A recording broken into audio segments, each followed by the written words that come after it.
Cracky-lacking, man. Not much, my dude. How you doing? Just getting these interviews out, man. This is the third interview today.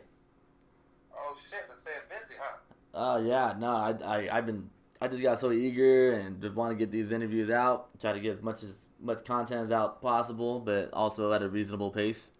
Hey, And so, especially during the times, man. They're supposed to be creative. It's what's the that? most we can do at this point in time right now. Oh yeah, no, absolutely. Like that's why I'm pretty sure like everybody for like the next maybe shit like 12 interviews is probably gonna be hearing me say this like all the time, just saying like, oh yeah, like I've been interviewing like every day. Like what else is there to do? Like it's just like an ongoing thing. So you know. Now that's kind of how it was with like recording and shit. Like the past couple months, like that was literally besides going to work, that was the only other fucking thing that we were kind of doing. Like we weren't going outside, we weren't fucking kicking it. Like we were literally writing music, and then we'll go to the studio, come back, do it all over again. Oh yeah, but then again, like as an artist, like it's more reasonable to like push out more songs because it only takes about 3 minutes every day. While like an interview, it's like something like, all right, I have to go out of my way, or like, all right, I'm gonna have to sit down and like listen to this. You know what I'm saying? So you, Yeah. so that's why like like I have like an interview that's probably not gonna be released till maybe the end of next month, maybe. I don't know. Oh Like shit. this Okay. one, I see what that might be this one. I don't know yet, but I don't know. I'm trying to find a way that can make it more reasonable, so like people don't be waiting like too long. You know what I'm saying? I mean, shit. No, turn around. I ain't in a rush. Whenever it gets put out, shit. Just to even have the opportunity to be able to just talk and kind of chop up game and shit like that. That's where it's always. That's where I always like doing shit like that too. Because like I'm saying, not everyone knows who I am. So I mean, people that fuck with your movement and different things like that. Even the people that don't know you from my movement and shit like that. Like it's just good networking and shit like that for times like this. Yeah, for sure, man. So we'll go ahead and get started then. You know what I'm saying? Get it? So I don't have an introduction for this type of podcast. You know what I'm saying? I'm very indecisive, but I do go by Tony Awdball. This is an odd conversation here with a very special guest, Tight. Teyek. And when I first seen the name, man, obviously it did throw me off a little bit. I didn't know how to pronounce it at first, but then after a while, it just makes sense.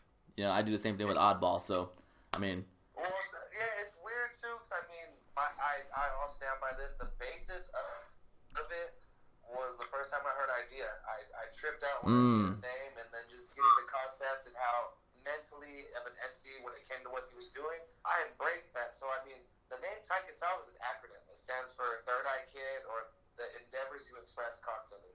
Because essentially, when I make my music, I'm making my life story. I'm telling. That's the only thing I really know how to tell. mm-hmm. And so when it came to my name, I didn't really want to be young this or big this, or I didn't want to be something that would just kind of fall under the mundane MC names that were coming in nowadays. And for a long time before I had my big life change, I was always told I was kind of like immature. I acted like a little kid. So I wanted to play on that.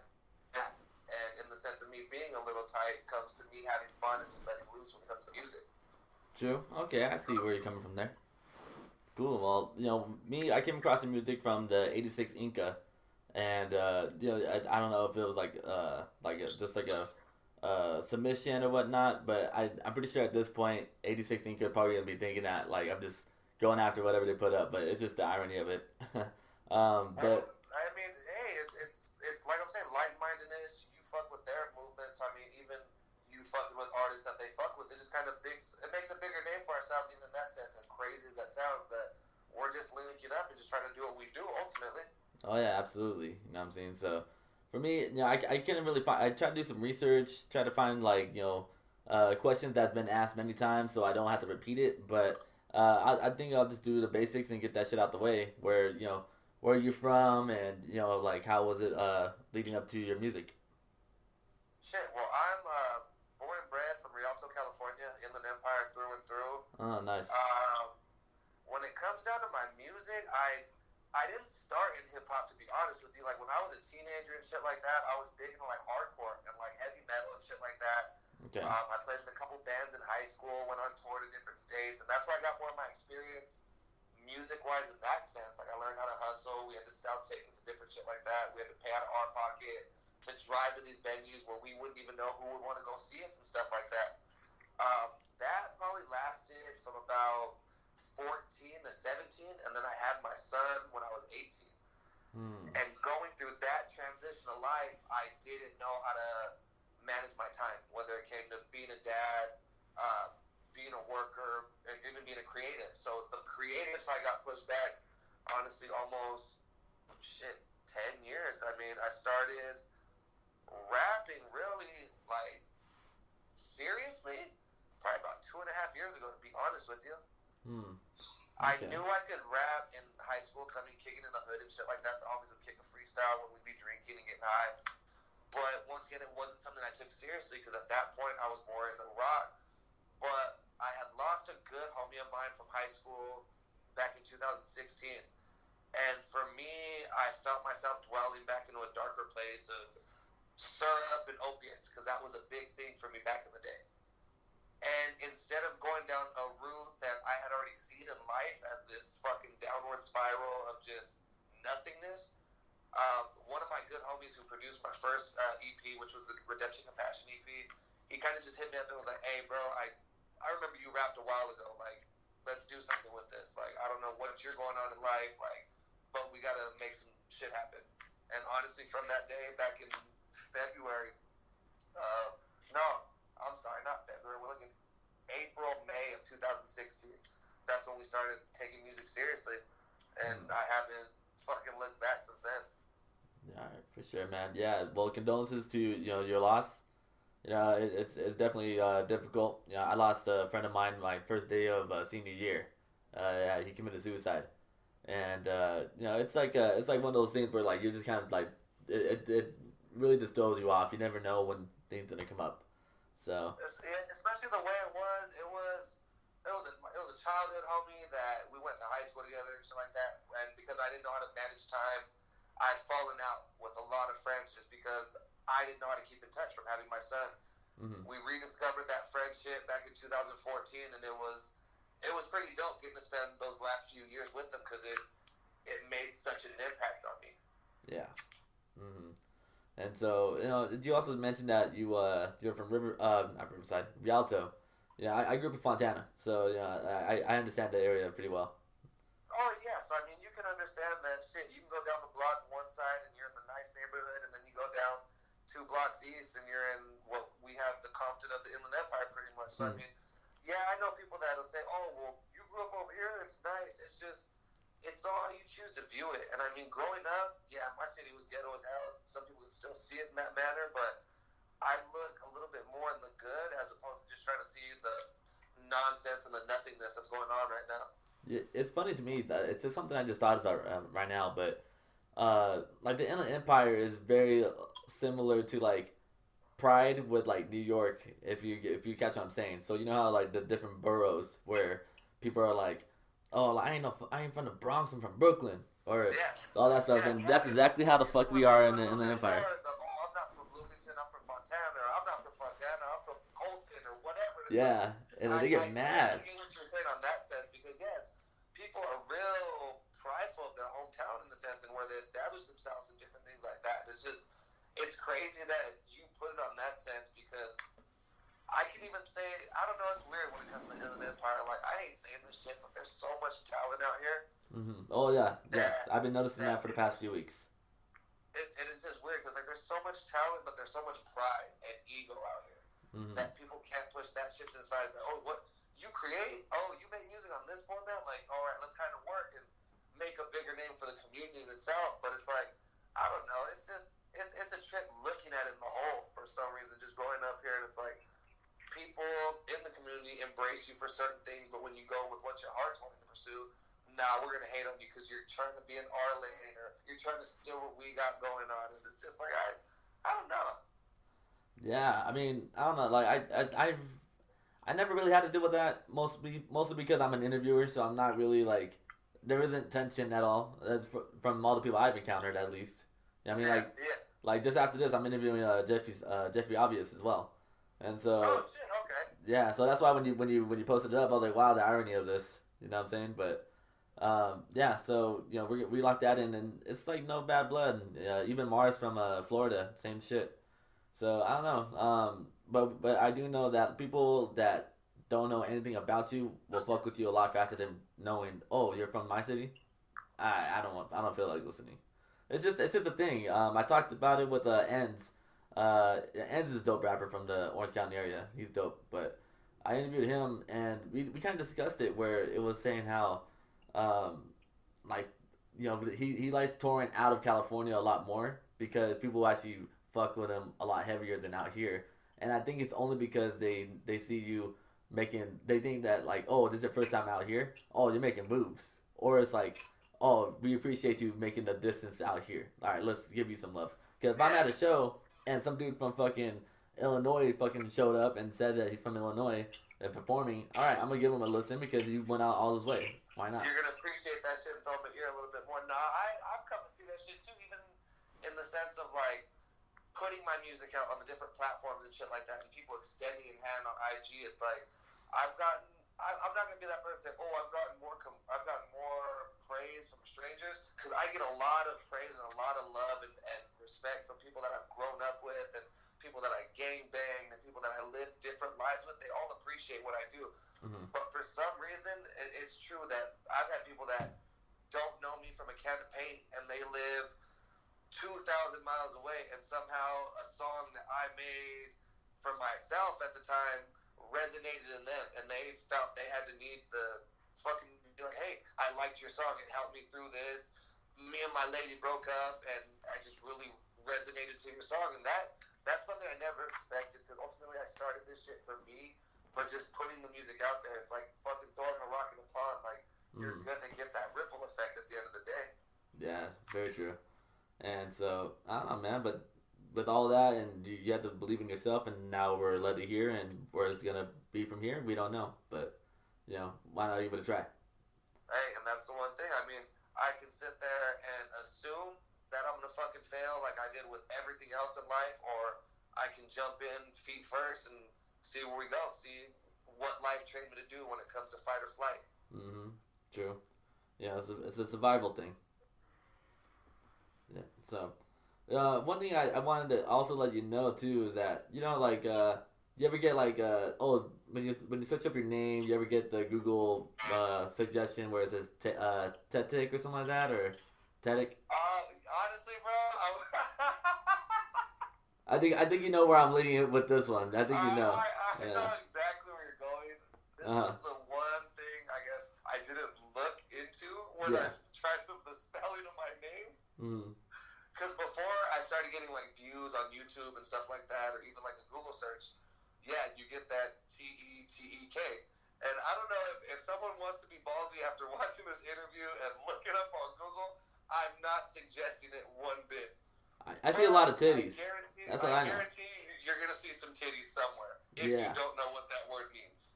Yeah, I never knew. That's why I was like trying to find like, the interviews and all that. And then I went on YouTube, put your name in, and I saw a bunch of foreign titties. Yeah.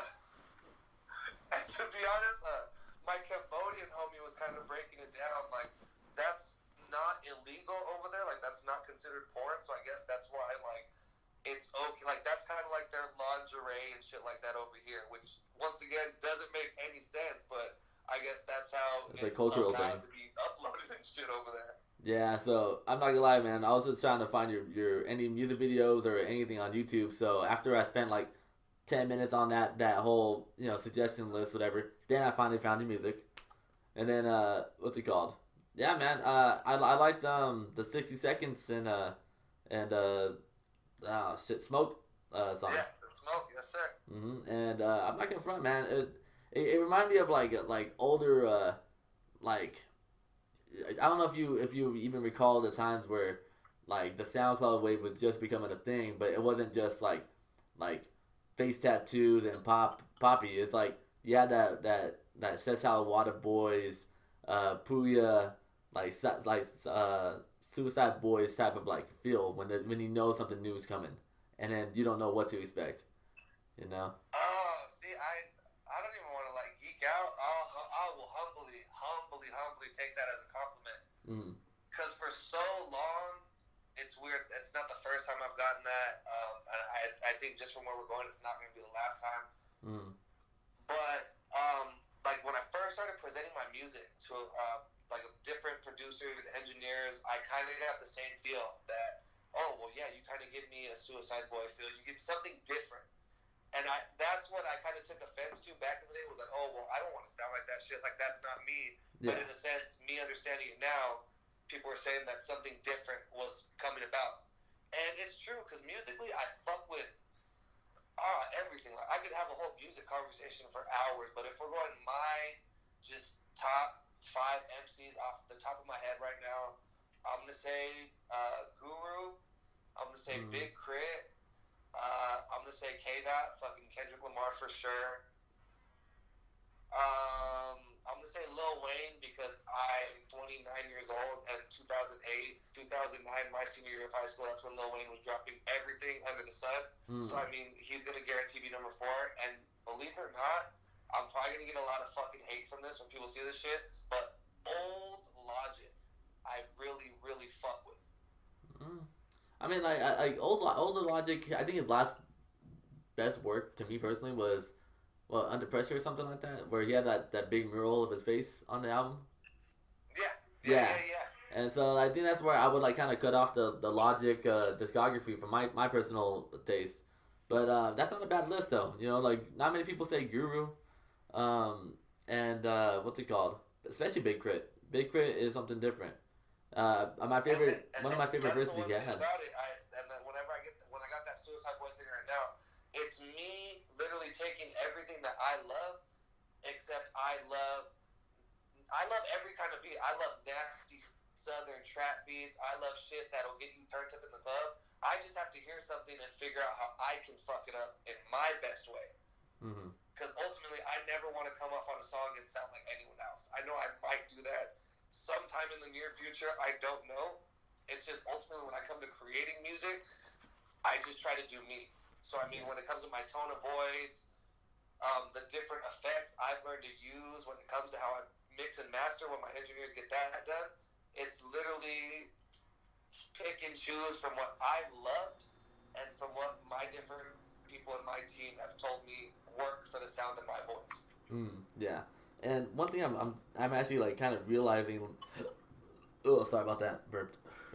Like little by little was like the Inland Empire, their taste in music kind of resonates a little more with like southern sounds, like like the trap sounds from down there. And I'm ever since like middle school, I remember being there, and then people will be bumping Gucci Mane like crazy, T.I. like crazy. But then again, they were popping at that time, at least in my middle school years.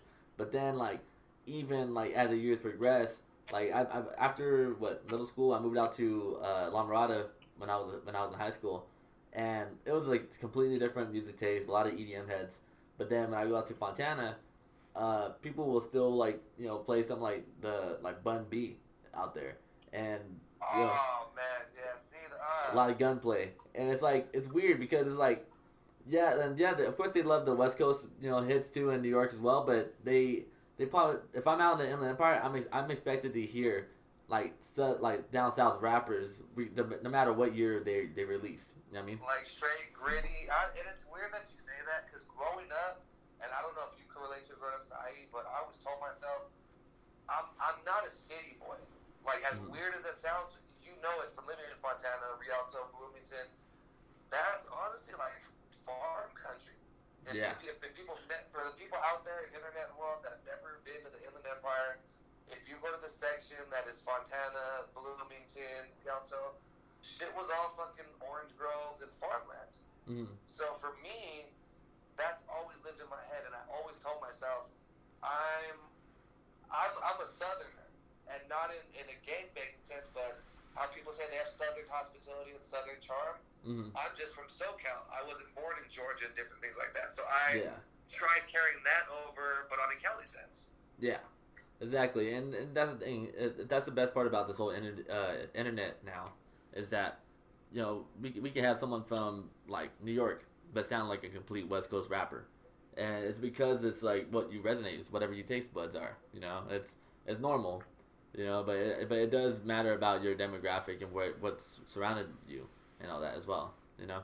So yeah, it's weird because music, you never really think that even the shit you listen to growing up can somehow still have an effect on you. But like you said, it's literally a memory, an emotion, a tie to when you heard that one song that that's where these memories come from. That's where the appreciation for the song comes from. That's where the love after 14 years of hearing the same song, that's when it becomes that favorite song and different things like that with people. Yes. And so, yeah, man, damn. It's weird because I'm not used to like talking in the Empire so much. You know, like one of the shit. Never mind. I'm not gonna say that part. I'm not gonna burn myself out.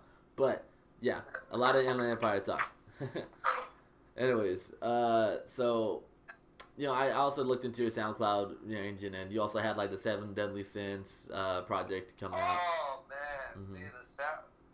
It's weird because there's certain shit that I forget about. Like I haven't been active on my SoundCloud, which I mean I should go back and put all my newer shit. Like I can't hate on the people that still choose to go to SoundCloud. I know there's still people that solely listen on SoundCloud. I mean, it's free, so I mean, yeah. And that's the one thing about it. It's just crazy because there's shit that I don't even know if you noticed, but there's like 2 or 3 songs on there that I've never uploaded to any major streaming just because those are kind of like embarrassing songs. I mean, that's what SoundCloud's for. You know what I mean? Like you just put whatever your tester experiments are, and then you could just leave like just anything in general. You know what I'm saying? Like it's not made to just be like, oh, now this is like my focused catalog. You know what I mean? Like some people do, which is fine, but it's also for like up and comers. It's kind of a cool thing to leave like your what's the word? It's kind of cool to leave like your like prototypes before you know you get to that level, so now they can look back and be like, dang, he changed completely. To see the progression. Well, no, yeah, to see the progression, to see the steps you took, different shit like that. Yeah. And so, yeah, man. And so, you know, me, I dug into that a little bit, but then also got into what's it called? Went back to the YouTube, and then I found the mic session you had, the UFO performance. Oh, the one we did, with Underground Hip Hop Blog. Yeah. And so, you know, how was it even connecting with them, and let alone like getting prepared for performing that? Well, see, with that one, I'm gonna say straight up, shout out to my boy Vic and all the boys at Underground Hip Hop. They inevitably have become family ever since that fucking first session. And when he watches this shit, he'll probably laugh, but it all started, I had probably followed them for about 1.5 years, 2 years, just watching because I mean, even not making music, I still loved underground hip-hop. Murs, Living Legends, Eli, Grouse, like that was my shit. So seeing that they were still affiliated with that style of music, I always fucked with their movement. One day I seen the mic session, and I told myself, I don't know how the fuck I'm gonna get on this thing. I don't know where I'm gonna go about it, but I'm gonna try and knock on someone's door, and inevitably someone has to answer. They're either gonna tell me to fucking get off the porch, or they're gonna tell me to come in. And I had my team, my family, my following on Instagram and social media blow up their DMs, their comments.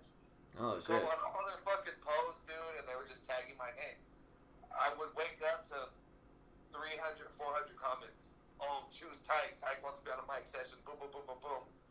And it was probably 2 or 3 days of that kind of campaigning, just in a guerrilla warfare type of style. And I get a DM from Vic, the main dude at Underground Hip Hop, and he was like, hey, I need your phone number. So I shot up my phone number to the DM. I get a call 20 seconds later, and it's pretty much me and him chopping up, him saying, I don't know who you are. I have my team, people in my office bringing your name up. So since you're coming to my attention, I'm the main vein right now. I'm going to figure out who you are. So it pretty much went that I didn't know what to expect. I knocked on a door, he answered, and right then and there, I was in the audition state of, he was literally picking apart my entire catalog on Spotify. No, I don't like that song. No, this isn't good. No, that's not my style. And then he stopped playing my catalog and simply asked me, if you have one song that you just needed to perform, that you just needed to play. And I thought, and during the time of the whole Schools in Session LP that I was working on and had put out, the one song that all my people had come to me with was UFO. You got to do UFO, the beat, the loop. It's an old school skate fucking hip hop song. It's hip hop through and through. And that's what they wanted for underground hip hop. So when I said, okay, well, check out UFO, he played it for 15 seconds, turned it off, and said, I need you to come down to the studio in a week. And that was my fucking preparation right there. I had a week's time. He called me on a Monday. I drove out to downtown LA that following Sunday, and I had to cut that session in one take. Yeah, no, and that's like another thing too. I've always wondered is like how everyone like how many retakes people had to do, or was it just a one shot? And I never remember because I remember I've interviewed people that worked with them, and I've never remembered to ask that question. So that's why when you just stated that, it just cool, it just sparked my head. So yeah, man. No, now once again, I'm not gonna give out their tactics because I am not them, but the one thing I can say is whoever's watching this and if they try to use that tactic, it's probably not gonna work. Mm-hmm. And I'm only saying that because Victor said he was pissed off that I was doing it, but he commended me for that type of fucking campaign because he hadn't seen that from anyone in a long time, and it kind of just gave him that old school hip-hop feel that, all right, well, this is what I have to offer. Either y'all are gonna fuck with it or you're not gonna fuck with it. Yeah, exactly. And then that's the thing. I'm not gonna try to be at that point where I'm gonna be pissed off at everybody, like blowing my shit up. It's like I'm not on that level. Don't do that to me. You know what I mean? But dude, no, I definitely get what you're saying. Yeah, but aside from that, man, like people think that like I'm like picky with like interviews and stuff. Like not really. I mean, sometimes just a simple conversation will just do it, and then we'll just take it from there. It just depends because I don't want to interview someone I don't fucking like. You know what I mean? And so I just kind of keep it that way. That's the one thing where I say even being a creative, you have the ultimate freedom because you gotta talk to us. Like you can't sit there and I gotta do this interview with this motherfucker. Like it's not gonna be a vibe. It's not gonna make for a true, genuine conversation. And then this shit's just gonna be forced. It's kind of like making music with someone that you don't really have a connection with. It won't mesh. Yep. And I completely agree. That's why like almost every interview I've done, it's always been like a connection, or they've always just mentioned like, oh well, like we should definitely work on something, or I'll say that, and then they're like, yeah, let's do it, and it's like cool, like it's it's pretty natural. It's not forced, so I try to keep it that way, and and I just let nature take its course. I don't know how many times I said that, but we'll see where that goes. One thing I do want to touch on as well is LSD on the beach, and the reason why I definitely want to touch on that song is because first time I did LSD was actually at a beach, and it was actually at a dog beach, and I was the happiest person alive at that time. Like there was not one person alive that couldn't tell me that. Let me break it down. Okay. When it comes, I hate being this person, but when it comes to music, inevitably I let my producers, who are some of my best friends that I've grown up with, I let them have the freedom when it comes to making a beat. There's been people I go to and I say, I need this feel, I need this vibe, but that certain producer in specific is my homie Neurotrip. His Instagram is neurotrip_sound. It's my homie Rich Avalos. He's pretty new to the game when it comes to making beats, but he's someone like myself that he's very musical. He plays guitar, piano, drums, different things like that. He's very musically inclined. He'll randomly start making beats and he'll send me the prototype, or he'll send me the loop, or he'll send me a real rough of where he's going. And when I heard that beat, it was literally, I think he had the kick drum and the trumpet loop. And the only words he had sent me were, since we're in quarantine, I need you to give me a song that'll make me want to go outside. Me being me, when people get to know me, I don't dabble as much or even slightly like I used to. But after I had got over my opiate addiction, psychedelics were my ease back into reality. So, mushrooms, LSD, of any sort, whether it was tabs, fucking blot, if it was liquid Lucy, like, those were things I got to appreciate, and those helped me in my spiritual healing in life. So when I heard the beat and closed my eyes, the wavy sort of, I guess, mundane sort of drowning out effect that the horns gave me was what it reminded me, like I said, to be on LSD. The last time I remember doing acid once again was at the beach. Me and one of my best friends took 2 tabs, and we literally at that point melted into the sand. Mm-hmm. So when I heard that beat, it took me back to that memory. And so for me, I wanted to recreate that memory through a feeling of my music. Mm-hmm. So I wanted to give people a literal acid trip through just hearing me talk about one. Okay, for sure. Yeah, I mean that's why that's like when I heard that song and because like I said that was my first time doing LSD was at the beach. Well, like my first like real experience. Like I've taken it before, but it wasn't like trippy. You know what I mean? It was just like self-reflecting thing. No hallucination really. But then yeah, I went to the beach and fucking seen when you I don't know like when you're in psychedelics you kind of tend to be more happy and at one point for sure. And when you're at a dog beach, it's like impossible to be sad because you see the dogs having the time of their lives. Oh yeah, and it's good. You're already what you feel is illuminated by the psychedelic. So when you're feeling loving and happy, no, I definitely get what you're saying because you're around man's best friend. So being around man's best friend, when you're one with the universe at that point in time, you just understand them just a little bit more. I definitely know what you mean with that one. Yeah, exactly. And so, me, like, I'm like kind of like a bad influence right now for even like speaking positively on LSD. But I also like if you don't mind me even like just saying that like it's well not saying it, but just like kind of asking like if you want to touch on your past addictions and such. I mean that's not a problem. I mean Okay. I would inevitably have to do. I got to just kind of run to the charger real quick, but I'm right here. But inevitably, I'd have to do it in a bigger sense. So shit, this is the first time even doing it then. So I have no problem. Okay. It's where would you want to begin on that one? Well, I mean, because I know you mentioned it's something that like kind of enhanced the problem with your friend passing away, but it's obviously no joking matter. There's always like a balance when you do things and a certain level that of a mental space when you go ahead and if you want to experiment and such. And so some people can without knowing they can get like fall into addiction. And so maybe if you want to like kind of like I don't know, maybe start where like it started like coming up more often. See, this is where my double-edged sword stands with Lil Wayne, and it's not me hating because when you're a teenager, when you're growing up, when you're an adolescent, when you're going through life, you're easily influenced upon people that are quote unquote cool or people that have money or people that have stature.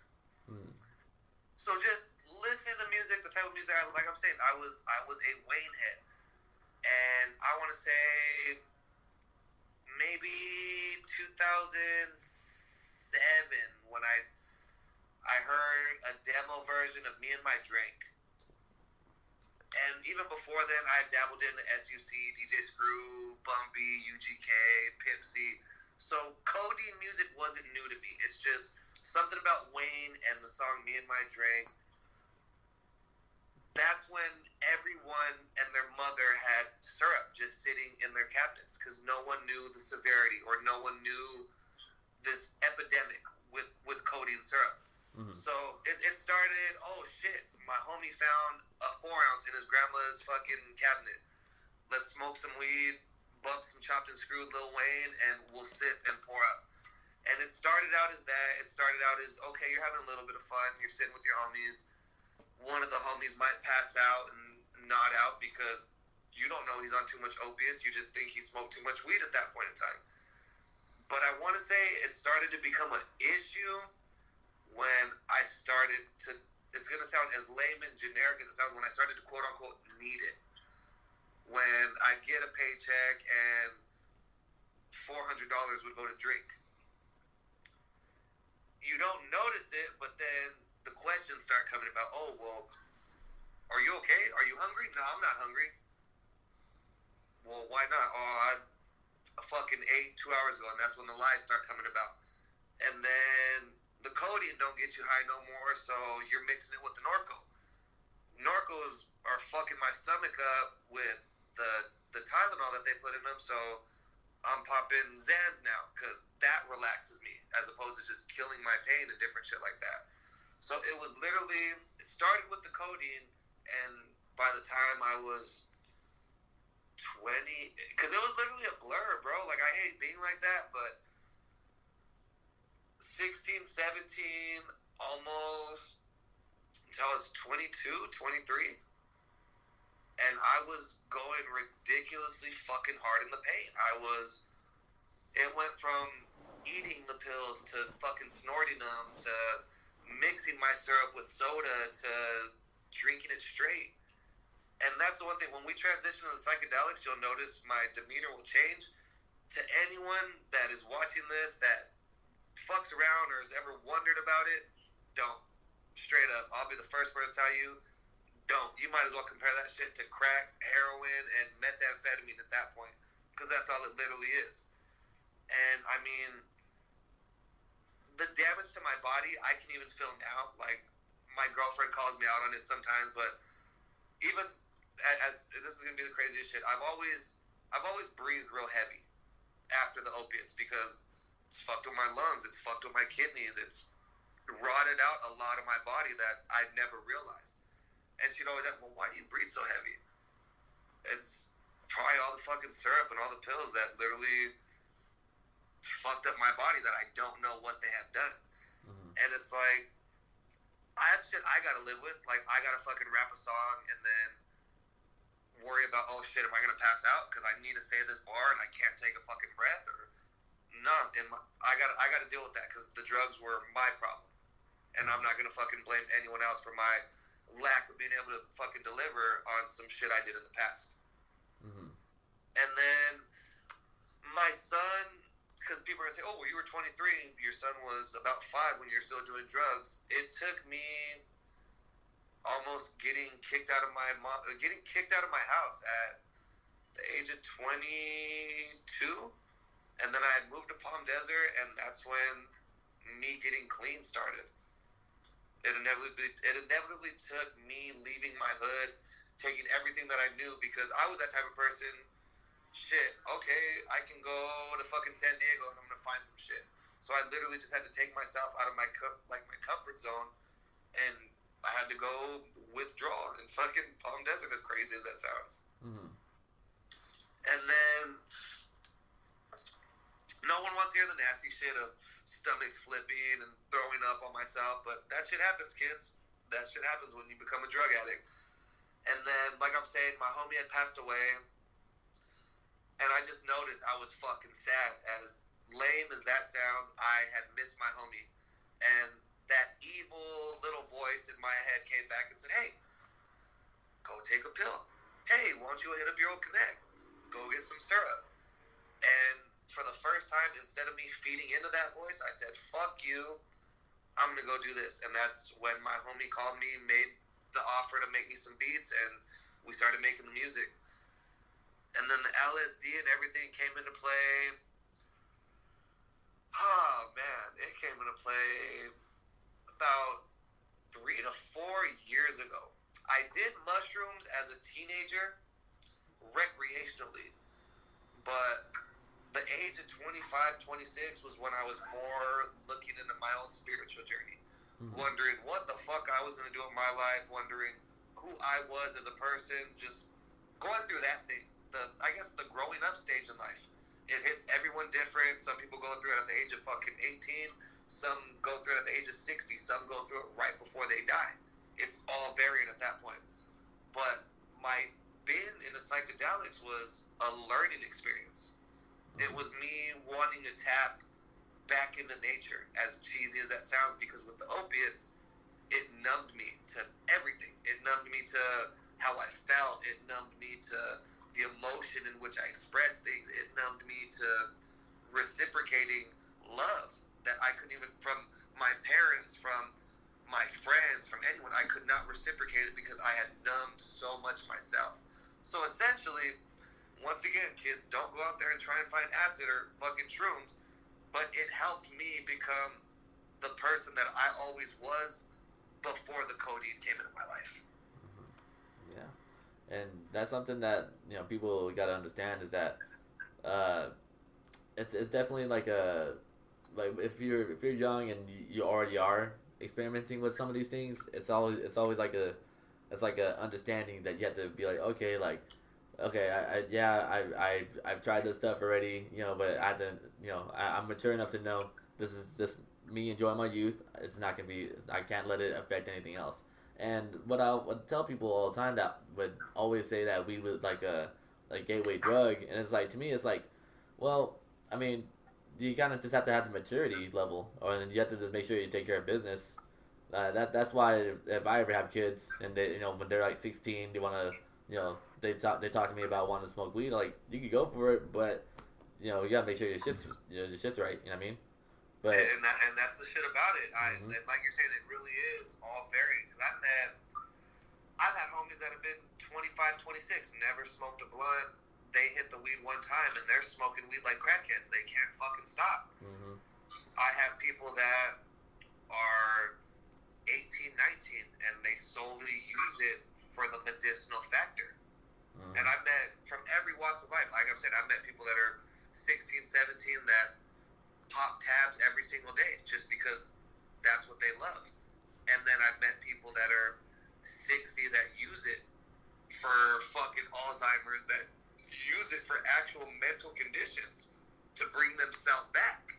And that's another topic I go on for years, but when it comes down to it, oh man, they taught me a lot about myself, which being a teenager and thinking that, oh, money and the motherfucker with the dope Mercedes or the rapper with the 100 chains, all that shit don't mean shit. And that's ultimately in my music why I talk about what I talk about. Because chains don't mean shit to me. A fly-ass car don't mean shit to me. Don't get me wrong. If I'm in the state to be able to have something of that nature, I'm balling out. Fuck yeah. Give me that shit. You know what I mean? I definitely will. But it doesn't reflect in my music because that's not who I am. It don't matter if I have a fucking Pinto from fucking 72 or I got a brand new fucking Bugatti. I'm still going to be the exact same person, and that's what needs to reflect when I create my music. Yeah. And so that's why, like, and one thing I'm like learning as I go along is that every interview I do, I always learn something like that I need to adjust on. And even when I speak on like psychedelics or anything like that, it's like it does sound like I'm promoting it, and a lot of it is just more, this is my experience, and it's something that, like, you have to be mature enough if you ever want to even think about that stuff. And I don't condone it for anybody, but it's also like, if I speak on it, I'm not trying to influence anybody. And I know when you speak on it, I know for a fact you're not trying to like influence someone to do it. Oh, that's 1,000. That's why I'll still say a disclaimer. Teyek is not endorsing or supporting. Just in my life, the road I led, where life had led me, it's what me, Teyek, personally needed to do for myself and my creativity to be able to be the person you're talking to right now. Yeah, man, that's right. So, I'm wow. This is definitely like a weird transition to my next question, but damn, that got deep. Well, on the show, I started doing this thing where, since we're on the whole quarantine, let's just say this thing gets extended out for the rest of the year. Okay. Okay. Sorry, I have dogs. So yeah, so let's say that it goes extended to the rest of the year, and the Wi-Fi fucks up, and now we're only down for some odd reason 3 artists or bands to listen to for the rest of the year. Who you rocking with? Honestly, all right, and it's crazy because I'm gonna give you how I gave you my top 5. The fucking 3 CDs. No, you doing 3, baby. You're getting the same rules as everybody else. No. That's what I'm saying. I gave you my 5 MCs, and none of them are on the CDs I'm listening to right now. Oh, okay. The first CD, honestly, fucking Heaven or Hell from Don Toliver. Okay, yeah, Don Toliver's he's been popping a lot. I've been seeing him on my timeline. And the only reason why is homie sounds like Akon to me, dog. And it's what I fuck with Akon. So that's the shit. Don Toliver, Heaven or Hell. I just lied because I already named this fucking MC earlier. Cadillactica by Big Crit. And if we're going the third one,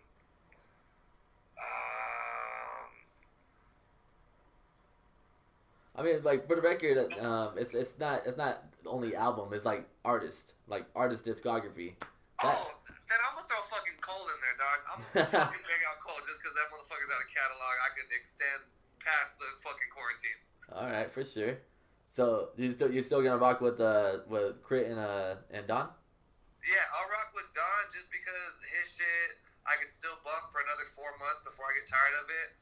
Crit because he has an extensive catalog that can suit my trap ghetto hustler side, and then it can suit my fucking grown father side. And then Cole just because, man, I just love the way that motherfucker's matured over the fucking past decade and some change, man. I love the way that kid's grown into a man, seeing that shit. Shit. So, yeah, man, that's actually a pretty solid lineup. That's my favorite thing about this question. Everyone has like a really good point of view of things. So yeah, I love it. This goes to my last question now is for 2025. Where do you see yourself? 2025. Well, fuck. Just with the way I have shit lined up, I'm gonna have 9 LPs under my belt. If we're able to travel and shit like that, I'm gonna hopefully be in Europe doing shit. Just because any homie that's ever fucking come from the States and gone to Europe and built an actual fan base in Europe says it's the shit. So any artist that is not hype on that train yet, go get you some fans in England because I hear they will treat you like gold out there. So that's something definitely. We want to go visit family and shit out in England. And just making more noise and doing more content like this, whether it be independently, whether it be with bigger media streams and shit like that. Just still being able to do shit like this. Ultimately, 5 years down the road, I hope I'm still pumping out content in the way that I am. I hope I have more features and more collabs than I could dream of. And 2025, I hope I'm not getting into fights with dads because my son's fucking breaking their daughter's heart. I mean, I don't raise them in that manner, but that's always I'm going to be a father of a 15-year-old at that point. Yeah, that's right, man. Yeah, that's children. Now you got to put on their beefs. If you're from the Inland Empire, you definitely know how it is. You don't have a choice. The hardest decision you'll ever make in the Inland Empire is that your best friend robbed your cousin. Now you have to figure out who you're gonna ride with. That's the only hardest loyalty decision you have in the Inland Empire. See, and it's funny because I laugh about shit like that, and I won't even get into it. But I know exactly what you mean, dude. I know exactly what you mean. Yeah, man. But shit, yeah. This is the thing is that I haven't lived in the Inland Empire for shit maybe since like 2008.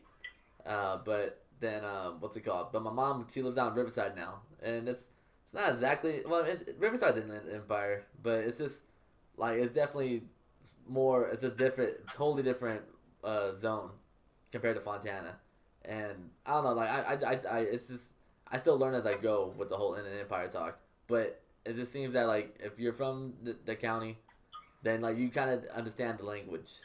You know, I don't know how to explain it. You just get it because like you're saying, I've always said this from the day I fucking realized what Rialto was. It doesn't matter where you're from. If you're from our sect of the IE, everyone has heart. Some people just have a little bit more than others, which means they can get down in a vocabulary sense of what people talk about, or they know certain things without shit having to be said. There you go. And that's the thing about it. If you come from that area, black, white, Mexican, Asian, purple, burgundy, anything, you understand what it's like to grow up in the IE. Yeah. And it's indescribable because my experience will be different from someone else's, but how you feel, it all reflects the same. Yeah. It's very true, man. Yeah. I do gotta say, man, I feel good about this interview right here, man, and I appreciate your time. You know, I'll definitely keep you up to date when I release it, and then what's it called? Yeah, man, we'll just take it from there. Personally. No, for sure, dude. Like I said, I appreciate you even taking time out of your day to fucking want to chop it up with me, dog. Because I mean, like I'm saying, you could have heard my shit and been like, oh, why the fuck is 86 working with this cat, or why do they even rock with him and different shit like that? And honestly, it's my homies. Like, that's the shit about it. Like, I fuck with the boy I Above. Like, that's producer I'm gonna start fucking with inevitably. But from him seeing just me work in the IE, he's wanted to fuck with me. So, I mean, I like shit like this because inevitably, dog, 5 years down the road, I might hit you up and be like, hey, dog, Nardwar is going to hit you up because he needs some information for his interview about early Teyek or whatever the fact it may be. So, I mean, little connections like this, like, you may not realize it, dog, but you just gained someone on your corner, and I feel I gained the same. Cool, man. Likewise, for sure, dude. I appreciate that. Really do. You know, but just like an intro, I don't have an outro either, but I do go by Tony Awdball. This is an odd conversation here with a very special guest. Teyek, man, for sure. Well, we'll link up after this whole quarantine lifts up, man. I gotta take a trip out there anyway. We'll get some bakers. Oh, dog, that's the IE's best kept secret. That's the IE's in and out. That's anyone can say what they want. I'll eat bakers till I 7 die. days out of the week. I'll eat in and out. Well, no, I'll eat bakers 7 days out of the week. I'll eat in and out 1 day out of the week. I believe that. I'm the same way. Peace and love, man. All right, brother. You guys have a good one out there in the internet world. You too, man. Peace.